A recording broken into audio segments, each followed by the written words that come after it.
Hello, my name is Mark Anthony. I'm a former National Commander of the Sons of the American Revolution Color Guard, a member of the Over Mountain Victory Trail Association, and associated with the American Revolutionary War Living History Center.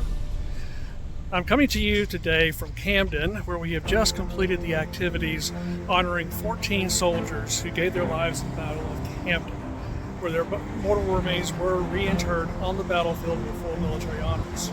It's my pleasure to welcome you to Spartanburg via this video to attend this talk honoring other patriots of the American Revolution. I hope that you enjoy your stay and it is a very educational time for you.